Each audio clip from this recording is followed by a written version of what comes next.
नमस्कार, मी पूजा. परिपूर्ण स्वादमध्ये आपलं मनापासून स्वागत. आज आपण होळी निमित्ताने करणार आहोत पारंपरिक पद्धतीने केलेली मऊ लुसलुशीत तेलपोळी म्हणजेच तेलावर केलेली पुरणपोळी. सगळ्यात महत्त्वाचं म्हणजे आपण ही तेलपोळी न लाटता करणार आहोत.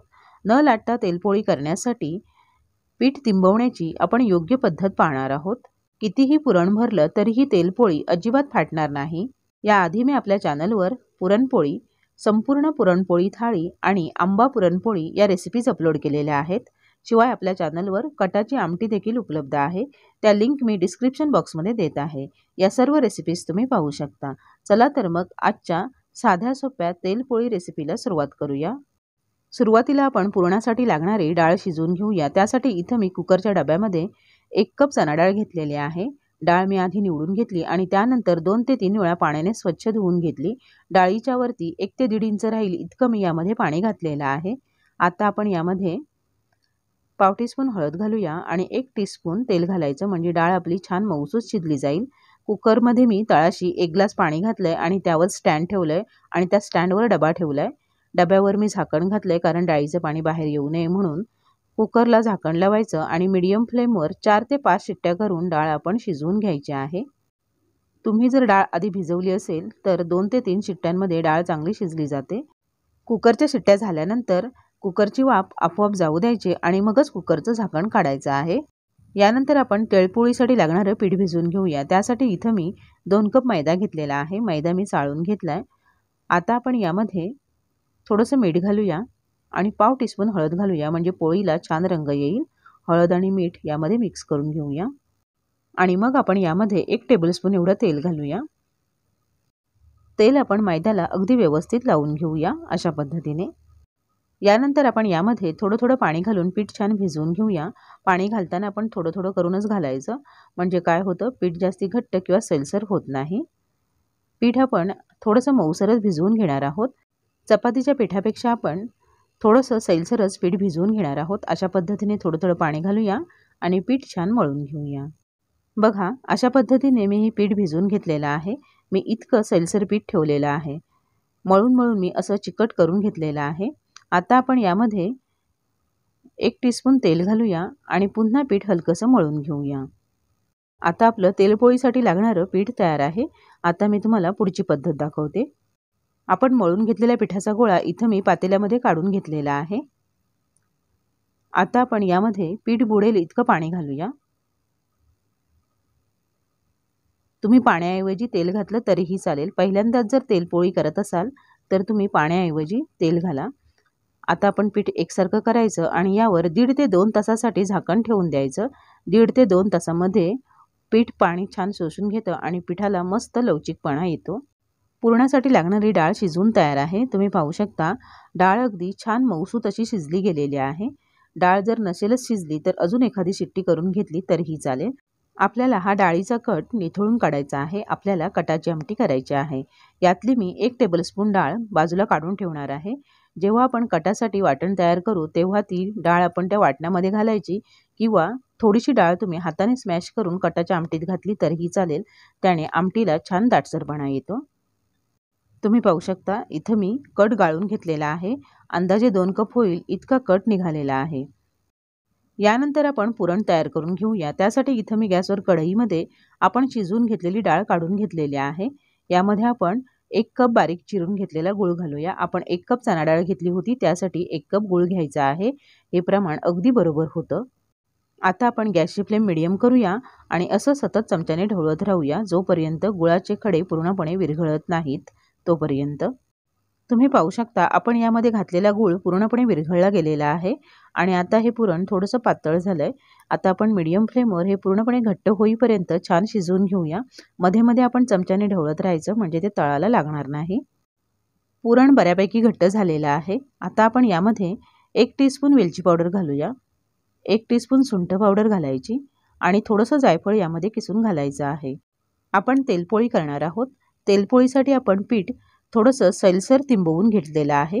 त्यासाठी आपण पुरण देखील थोडंसं सैलसरच ठेवायचं आहे. दोघांचीही कन्सिस्टन्सी सेम हवी, तरच न फुटता छान अशी तेलपोळी तयार होते. आता आपण यामध्ये वेलची पावडर, जायफळ पावडर आणि सुंठ पावडर अगदी व्यवस्थित मिक्स करून घेऊया। गॅसची फ्लेम बंद करायची आहे आणि इतकं सैलसर असतानाच आपण पुरण गाळून घेणार आहोत। ही चणा डाळ आहे, थोडीशी गार झाल्यानंतर हे पुरण अजून घट्ट होईल। आपल्याला अगदी सुटसुटीत पुरण नकोय, थोडंसं ओलसरच पुरण हवं आहे, म्हणून मी आता लगेचच गॅस बंद केलेला आहे।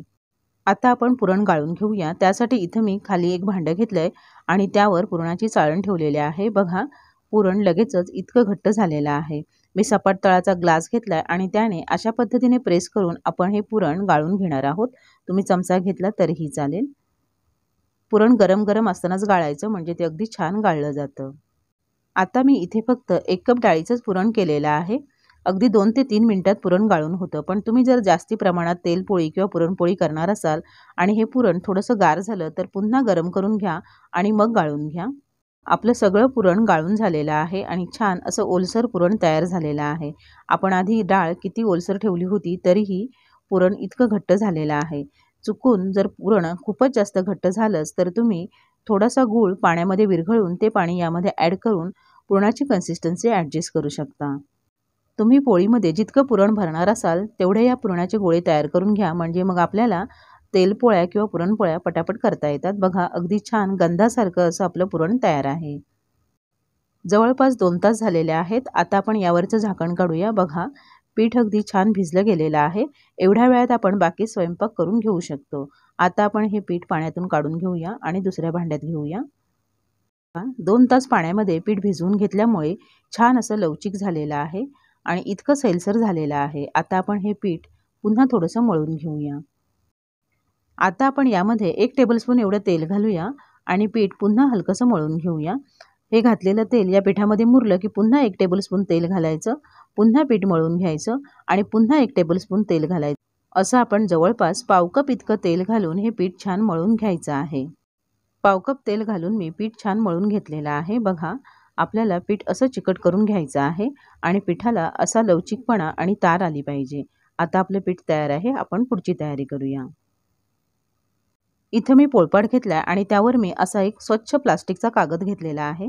त्यावर आपण थोडंसं तेल घालूया आणि कागदाला तेल अगदी व्यवस्थित लावून घेऊया आणि मग आपण तयार करून घेतलेल्या पिठाचा लहान लिंबाच्या आकारा इतका गोळा घ्यायचा आहे आणि हे पीठ आपण अशा पद्धतीने हातानेच पसरवून घ्यायचं आहे। पीठ हाताला चिकटते असं वाटलं तर हाताला थोडंसं तेल लावून घ्यायचं। अशा पद्धतीने जर तुम्ही पीठ तिंबवून घेतलं तर तुम्ही कितीही पुरण भरलं तरीही आपली तेलपोळी किंवा पुरणपोळी अजिबात फुटत नाही। बघा, मी जवळपास 2 ते 2.5 पट इतकं पुरण घेतलेलं आहे आणि अशा पद्धतीने आपण असं हे पीठ वर करून घ्यायचं आणि हे बंद करून घ्यायचं आहे। अगदी सहज होतं, अजिबात कष्ट करावे लागत नाहीत। ना पारी करायची ना उंडा व्यवस्थित बंद करून घ्यायचा, अगदी सोप्या पद्धतीने तेलपोळी। आता आपण हाताला थोडंसं तेल लावून घ्यायचं आणि ही तेलपोळी आधी हातानेच थोडीशी पसरवून घ्यायची अशा पद्धतीने, म्हणजे पुरण अगदी काठापर्यंत जातं। जराही कुठे पीठ कमी वाटलं तर ते हाताने एकसारखं करून घ्यायचं आहे। आता आपण यावर 2-4 थेंब तेल घालूया। तेल वरून असं व्यवस्थित लावून घेऊया आणि वरून आता आपण यावर दुसरा प्लास्टिकचा कागद ठेवूया। कागदाला पण मी थोडंसं तेल लावून घेतलेलं आहे। कागद अगदी व्यवस्थित करायचा आणि अशा पद्धतीने हाताने प्रेस करून आपण तेलपोळी रुंद करून घ्यायची आहे। बघा, अगदी सहज ताणली जाते, अजिबातच काहीच टेन्शन नाहीये। मी ही एक तेलपोळी तुम्हाला अजिबात कट न करता दाखवते। नंतर आपण अशा पद्धतीने कागद सरकवून घ्यायचा आणि छान पातळ अशी तेलपोळी करून घ्यायची आहे। दिसायला तेलपोळी करणं कठीण वाटत असेल तरीही ही तेलपोळी आपण अगदी सहज करू शकतो। एकदा तुम्हाला सराव झाला तर तुम्ही ही तेलपोळी अगदी झटपट करू शकता। कागदाला जर घड्या पडत असतील तर कागद उचलून तो एकसारखा करून घ्यायचा आणि मग आपण ही तेलपोळी पुन्हा अशा पद्धतीने हाताने पसरवून घ्यायची आहे। पाहिलं तुम्ही, लाटणं न वापरता देखील छान गोल अशी आपली तेलपोळी तयार आहे। अगदी मस्त पोळपाटा इतकी मी तेलपोळी करून घेतलेली आहे आणि आता आपण वरचा प्लास्टिकचा कागद काढून घेणार आहोत। आता आपण ही तेलपोळी तव्यावर कशी घालायची ते पाहूया। लाटणं घ्यायचं, लाटण्याला पण आपण तेल लावून घ्यायचं आहे। आपण प्लास्टिकच्या कागदावर ही तेलपोळी तयार केलेली आहे। अशीच जर तव्यावर घातली तर कागद तव्याला चिकटू शकतो। असं लाटणं ठेवायचं, कागद वर उचलायचा, तेलपोळी आपण लाटण्यावर घ्यायची, अलगद कागद बाजूला करायचा अशा पद्धतीने। तुम्ही तळाकडून पाहू शकता अगदी पातळ अशी तेलपोळी आपली तयार झाली. वर पिठाचं अगदी पातळ आवरण जमा झालेलं आहे आणि अशी आपण अलगद लाटण्याने तेलपोळी उचलायची आणि अशीच तव्यावर घालायची आहे. मी तुम्हाला अजून एक तेलपोळी करून दाखवते. पिठाचा गोळा घ्यायचा, तो हाताने असा पसरवून घ्यायचा, मग त्यावर तयार पुरणाचा गोळा ठेवायचा आणि अशा पद्धतीने उंडा तयार करून घ्यायचा. मग तो बोटांच्या साहाय्याने असा पसरवून घ्यायचा, म्हणजे पुरण एकसारखं पसरलं जातं. वरून थोडंसं तेल घालायचं आणि ते हाताने पसरवून घ्यायचं आणि वरून प्लास्टिकचा कागद घालायचा आहे आणि अशा पद्धतीने हाताने अशी तेलपोळी आपण रुंद करून घ्यायची आहे. जर तुम्ही अजून परिपूर्ण स्वादला सबस्क्राईब केलं नसेल तर प्लीज सबस्क्राईब करा आणि बाजूचं बेल आयकॉन अवश्य दाबा, जेणेकरून जेव्हा मी कधी नवीन रेसिपीज अपलोड करेन तेव्हा त्या सर्वात आधी तुमच्यापर्यंत पोहोचतील.